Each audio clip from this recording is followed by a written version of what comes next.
It's a beautiful bacon day, Cookie Crusaders. Today I want to show you guys the new guild meta. The king has returned. Vampire Cookie and the new skill with the magic candies is making a very powerful impact in the guild boss meta.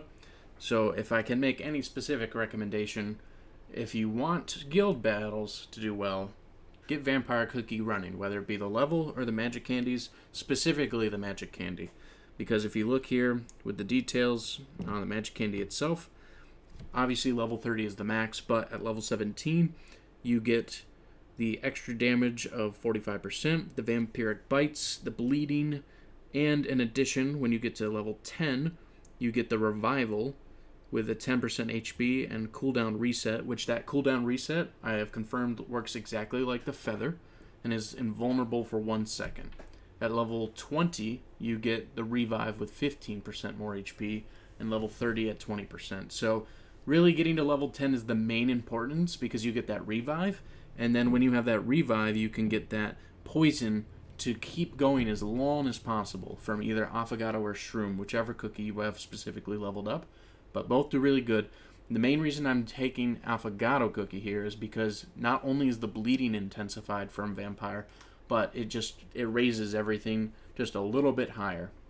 So you can see level 53 dragon right here. We're working with a level 70 team, ascended cookies and everything. One other thing that I do want to point out that's important. I noticed that if you don't have good attack speed on your attack toppings for Vampire, you're going to do less damage just on principle of the animation speeds. Now, I wish I could have higher attack percentage than 48% because you can get it as high as 69, so that's still room for this to grow. I don't know any other specific stat to work on yet for the substats for Vampire for it to be important, so right now, main focus, attack speed. If I find more, I'll let you know, but for right now, this is what's being the most helpful. My assumption would be cooldown as the third stat if you can get perfect stats, but really, these were the two that mainly made the difference. So let me go ahead and show you what that looks like and the timing for the battle itself. So level 53 dragon, keep it on auto, wait for the hair point of Eclair, cast Cotton, then cast Eclair right as the banner is done and Affogato right after. DC and then the half point or the 6 o'clock point for Vampire. He gets his first cast, the bleeding is affected. Guaranteed critical because of the bleeding for Vampire on the next cast. The whole team dies because of the levels. Gets the revival and the third cast. So 3 total casts from Vampire. And that gets us 23 million damage right there. So that was 11.8. Which it can do higher. And I'm going to show you because that was a critless one. And when I say critless, I mean like the crit damage didn't do much. It can go bigger. So we're going to run that again. Timing's super important. And so cast, soft lock, and then Eclair Affogato, DC, and then the timing on Vampire. Everyone stays alive. And here we go. And this also kind of matters with the crits of poison too. So it's a well integrated machine of how it's working, but you'll see here. So 23 the first time, 26 million this time. So Vampire did 14 million. And the poison was able to last just a little bit longer, making Affogato do 5.5 million. So to show you the toppings, and I'm going to try and upgrade this a little further because I think I can take it even higher.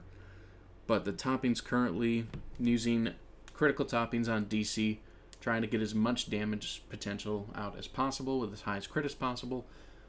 This is of main focus on cooldown to get those defense reductions on as fast as possible because if you don't have that, you're not going to do much damage. Affogato is running a full attack build. Mostly attack and cooldown is the main focus here. You can run damage resistance, but at the higher level dragons, you're going to get one shot anyway, so you really need to focus on the skills being activated as quick as possible.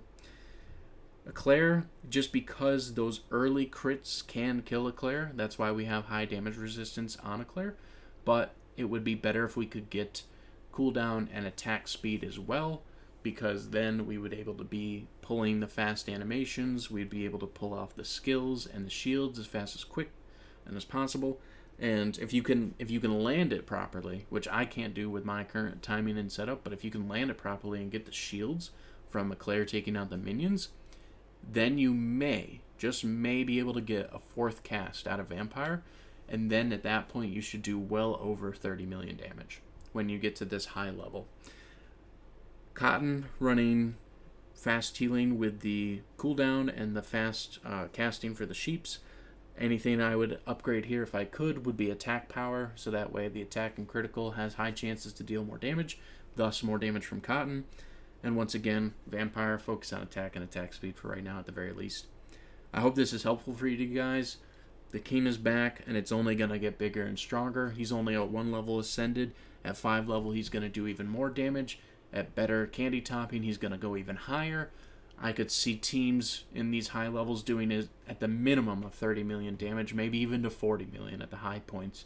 So definitely be ready for these very massive amounts of damage being done from Vampire Cookie. But as always, I would love your feedback and your opinions, and I'd love to see what you guys produce and what you're putting together. Either way, thank you so much for stopping by. Have an awesome day.